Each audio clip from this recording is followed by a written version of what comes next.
I'm all for being inspired by others. Their business they've built, their life they've built, their productivity hacks.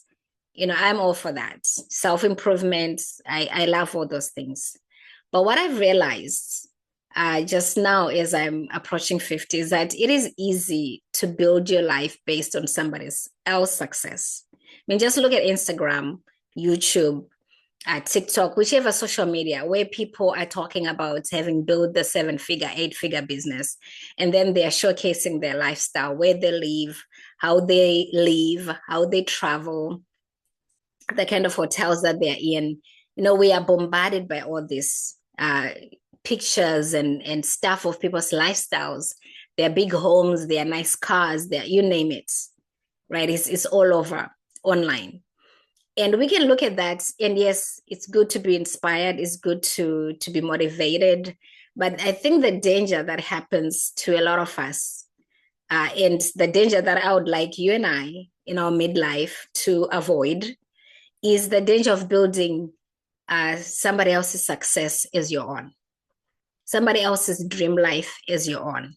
Because in that inspiration, in being motivated, we start to want to build the same life that they have. And you see this on YouTube and Instagram, where people are like, well, look at the life that I built, buy this course and you can kind of have this life. If it's not said, it's implied, right? You and I know, if you've been online for a minute, you know that it's implied that this is the life you can get if you come with me, if you build if you have a business like I do. We then want to build the same business. We want to build the same life. We want to build the same dream that somebody else has. Again, I'm not saying this is bad to be inspired, but I'm just wanting to talk to you about the dangers of how much of that inspiration you start to make your own when it's not really your dream. There's a danger to that.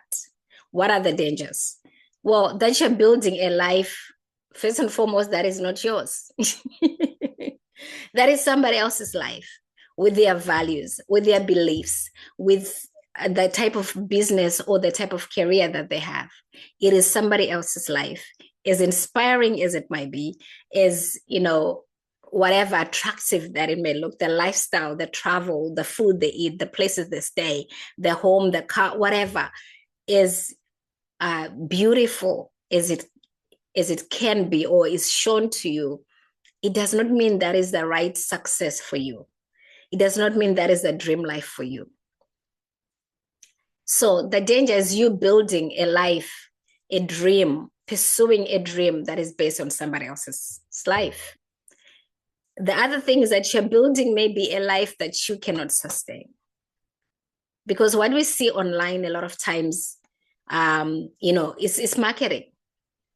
The only way they can draw you to them is by showcasing what they have gotten from the work that they do. Again, nothing wrong with that. I'm not putting down anyone for anything. But this is what I've seen, just coming from having a business offline where those kind of gimmicks are not happening. Being on now building a business online, I see what people talk about, the 7-figure, 8-figure. This is the business I have. This is the lifestyle that it has afforded me. Yes, and it's true, it is. But the question is that what is true for you as an individual? Is that your dream? Is your dream to have the latest car, to be a jet setter, to have the big house? What is your version of success? And if you're building a life, a dream life that you cannot sustain because you don't know these people, we don't know what they're doing. We don't know what they're sacrificing. We don't know the amount of energy that they have. You don't know, apart from what you're shown, you don't know what's really going on behind the scenes. So, and you also don't know the discipline that they have, because some of them have, discipline. You don't achieve that amount of success a lot of times without discipline. Right? But so the thing is, you are trying to build a life that is not sustainable to you because it's not in alignment with you.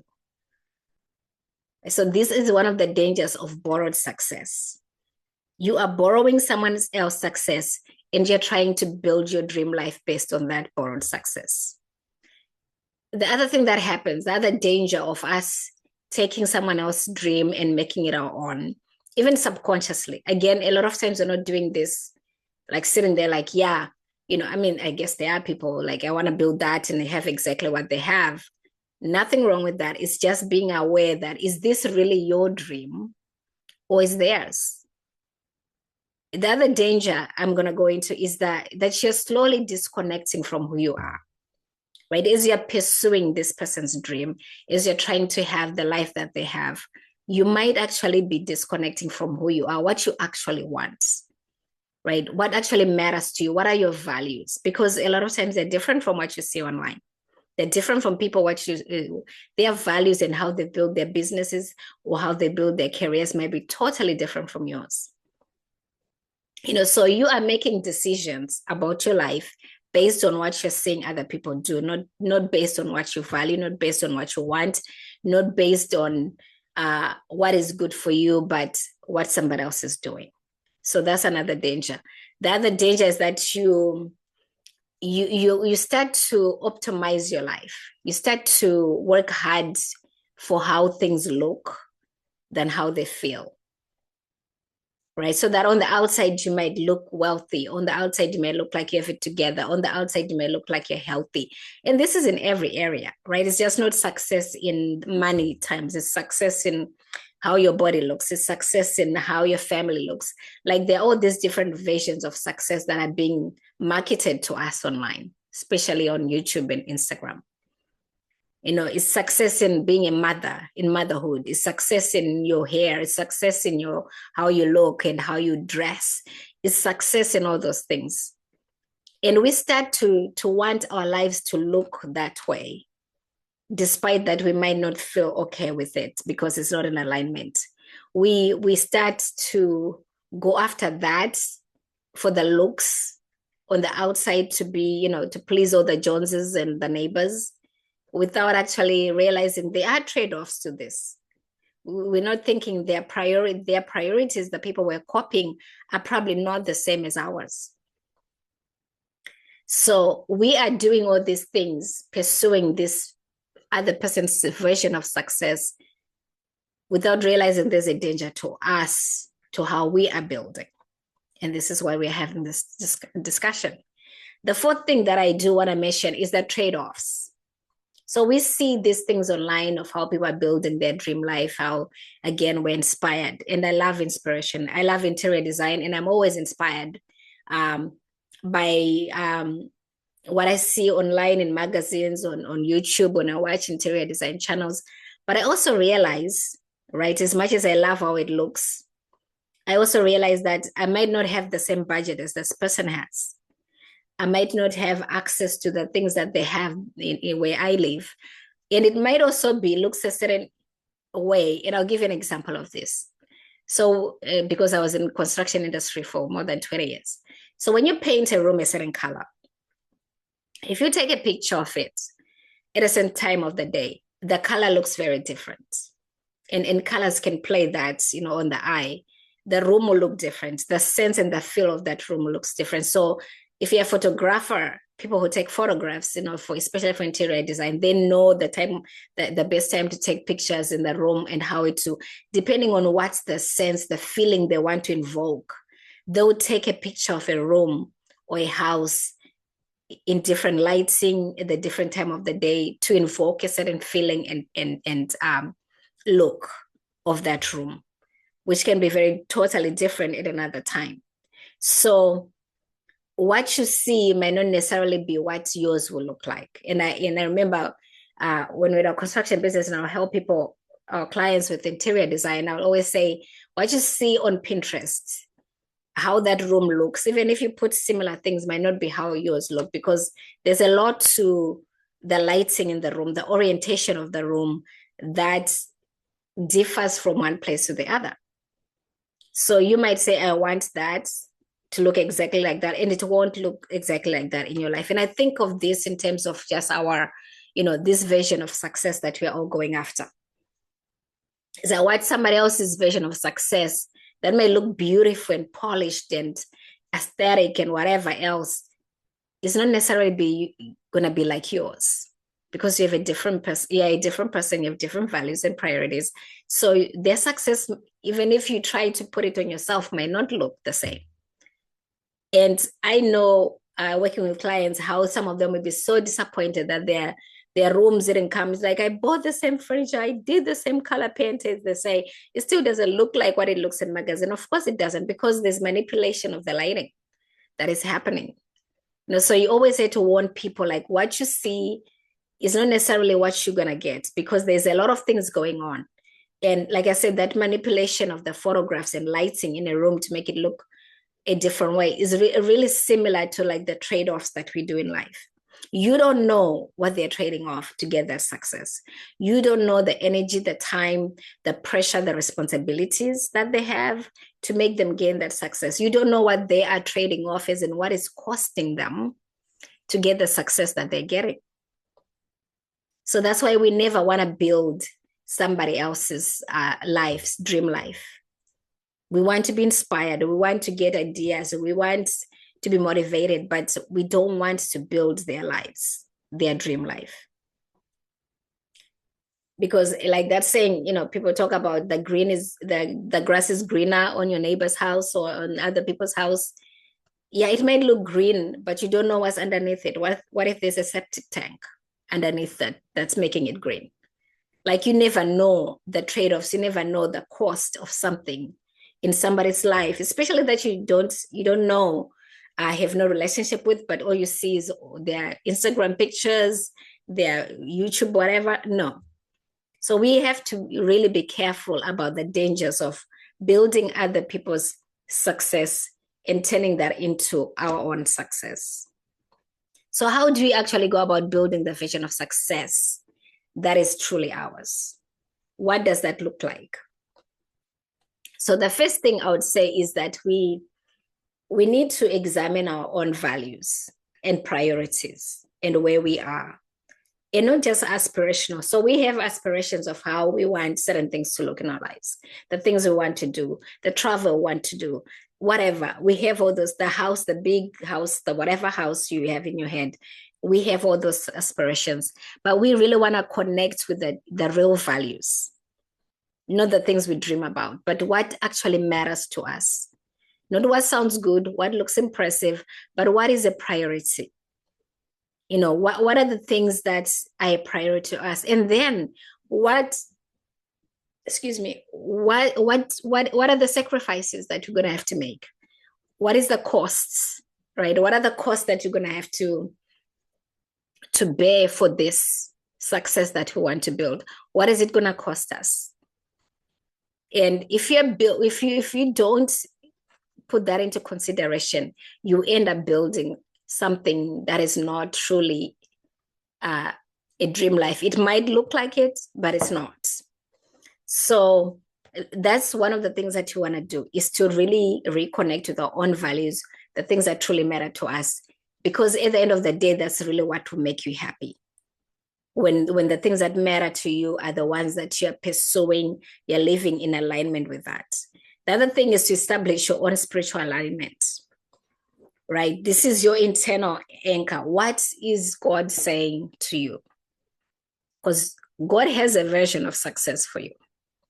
There is purposes and plans and this will for your life that are very different from everybody else's. So what does that look like? Right? So if we're building from a place where we are in a place of peace, a place of conviction, a place where we have actually sought God and asked Him how our own lives should look. Because I really believe the best success, the best version of success for our lives is really God's will. Because He's the only one who really knows what is good, what is the best thing for us. So if we're building our life in alignment with His will for our lives, then that is where you're going to get the most success. It is not really about the amount of money, even the amount of impact, because a lot of times they're like, I want to make money to make impact. What is actually God's will for your life? And I think going after that and knowing that and walking in a place where you're hearing God, where you're in communion with God, where you have a deep relationship with God, is going to bring you more happiness, more joy, and it's going to help you build the dream life that God has for you more than anything else. So it's getting that right, getting your spiritual alignment right, getting your relationship with God right. And then the other thing is to spend time with yourself, to be able to even hear yourself, to hear God first and foremost, and to hear yourself. Like a lot of times we don't want to take the time to be by ourselves because we're afraid of silence. And I think a lot of times, especially here in America, people are very afraid of silence. Americans are very afraid of that silence be when we're in a conversation and there's silence. So they try to, talk all the time because they're uncomfortable with silence. So we have to get to a place where we can be silent, where we're spending time with ourselves to then know and have clarity about what we value, what we desire, to know what God wants for us, to know what the will of God is for us. We are not going to find that while we are in the busy schedule, overscheduled lifestyles. We're not going to find that while we are, always bombarding ourselves with, you name it, news, movies, whatever it is, we occupy ourselves, music. So we need time to really be in a place where there's no noise, there's no input from the outside, there's no performing. We are just still. We are by ourselves. Another thing to do in building this dream life, and I'm talking about this because we are in midlife, we're getting to redesign our lives. And so it's important to know that we are not building again in our second chapter a life that is based on somebody else's life. So that's why I'm going through all these things so that you can find help. This can be helpful to you. As I'm also rebuilding my life in second chapter, I am talking about things that I am looking at and I am considering, that I'm working on to build the right type of my second chapter, my redesigned life. All right, so the next thing will be, you need to also start by subtracting before you build. Right? We don't want to build on top of things that are not right. So we need to take the time to remove things. What are the things that you're carrying that you shouldn't no longer carry? What are the obligations you're carrying that you shouldn't no longer? What is the version of you that no longer fits you? And what looks good but is heavy? Right? What looks good in your home, in your life, but is really a burden, is draining you.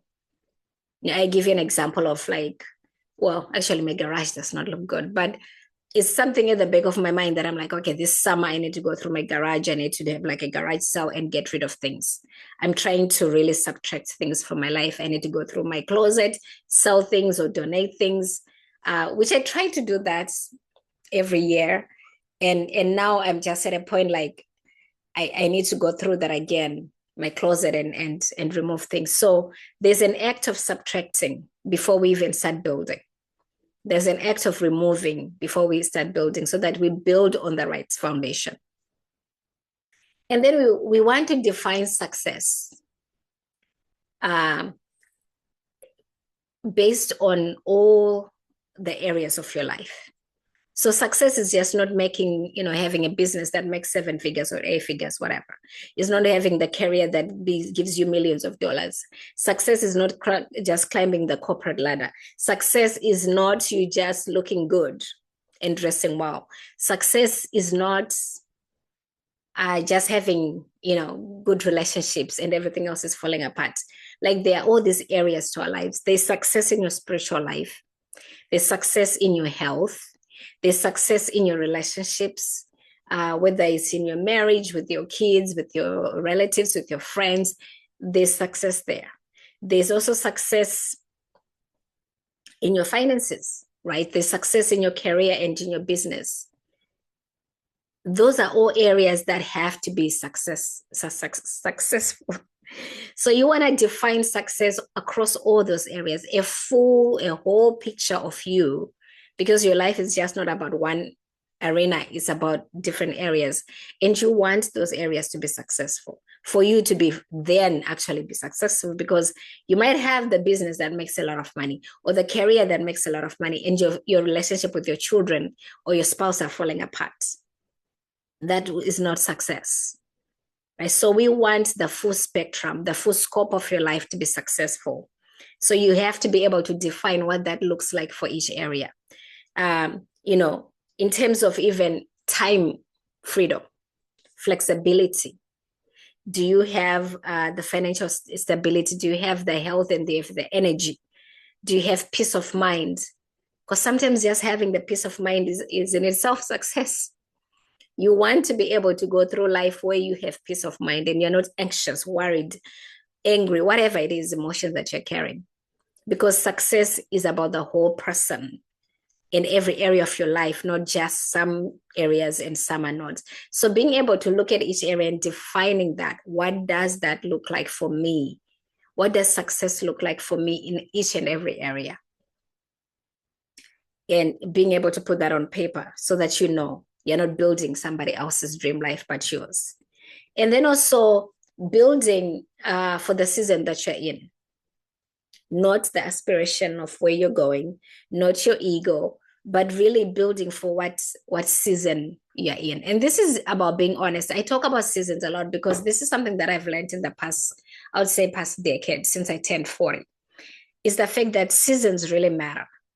There are things that I could do when I was in my 20s and 30s when I didn't have kids or a relationship. There are things that I couldn't do in my 40s once I had 3 kids, because every season is very different. There are people who've been in my life for different reasons, and they're no longer there in the season that I'm in. So seasons matter a lot. And sometimes I feel like we don't pay enough attention to that. For women, I think they really matter. So you want to build and design your life and define success for the season you're in. For a mother with young kids, sometimes success just means being able to get 5 hours of sleep, right? It means being able to get your kids showered and to bed on time. Like success can look different in different seasons. So you have to be honest about the season you're in and what success looks like for that season for you. Because a lot of times that shifts in different seasons, success means very different things and is defined very differently. Because in every season, the priorities are different. Your energy level is different. The commitments and responsibilities are different. So being able to know and define what is success for me in this season is very important. And building for that season that you're in. You're designing your life for that season that you're in. It doesn't mean we don't plan for the seasons to come, but it's necessary that we build from where we are, not what we aspire to be, but where we are into what we aspire to be. The other thing that I would say is that you want to design your life first before you build the work or the business around it. And I know this is not something that we all can do, in every season of our life, but whenever we can, we want to really, because a lot of times we build the careers, right? And I'm talking to women who are over 45, who are in their midlife, 45 and over, right? We're in a very different stage of life than somebody who's in their 20s or in their 30s. So in this midlife, you sometimes, most of the time, we get the chance to rebuild. And that's what we're talking about. How do we build without building somebody else's life but our own? So we want to design the life first before we build the work, before we build the business, especially, or before we pivot into that different career. We really want to design our lives. And it's not a 5-year process. It's just being aware of what do you want your days to feel like? What do you want to spend your time on? Because we're at a place where halfway through our lifetime, God willing, we'll live to be in our 90s, right? We don't want to keep making the same mistakes we did when we were younger. We want this season, this second chapter, to feel very differently. So we have to design, to take the time to think. It can be a day, 2 days, whatever, to really think of what you want your days, your weeks, your year to look like. And then whatever you're building, your work, whatever work you're going to be doing, whether it's your career, whether it's a business, it has to come after that. It has to be built around the life that you want, the life that you really believe God has called you to, especially in that season. Then if we do it, then success becomes sustainable. The reason we suffer and struggle a lot and it's not sustainable because we are building our lives around the work that we do. And that's again building an identity over a role, instead of having your identity being anchored in Christ, being anchored in God, and your values being anchored in worth, being anchored in that. We are, a lot of times we do it backwards. We build our lives around the job, the career, the business. And then we get burnt out, and then we can't sustain it. Because the work we do should support the lifestyle that we want. And I think this is very important. So as you are looking to design your life, to rebuild, be very, very much aware of what you're building and if it's really your dream or somebody else's. Because you don't want to wake up 10, 20 years from now and be like, oh, this is not really what I wanted. And now you're in your 60s and 70s and you're realizing this is not what I wanted at all. This was somebody else's dream. So let's build our lives. Let's build success. Let's define success for ourselves. Let's not get carried away with other people's lives, as much as inspirational as it can be. Let's take it as inspirational and as inspiration to build and design our own lives according to who we are and our values and our priorities. So if you're new here, my name is Janet, and this is the Second Act Collective. Please comment in your journey for rebuilding, if you're rebuilding your life, if you're pivoting, whatever you're doing in the second chapter. I'd love for you to share your comments, your thoughts. And if you haven't subscribed, go ahead and subscribe, and also join our Second Act Collective community. The link is in the description. I'll see you next time. Bye.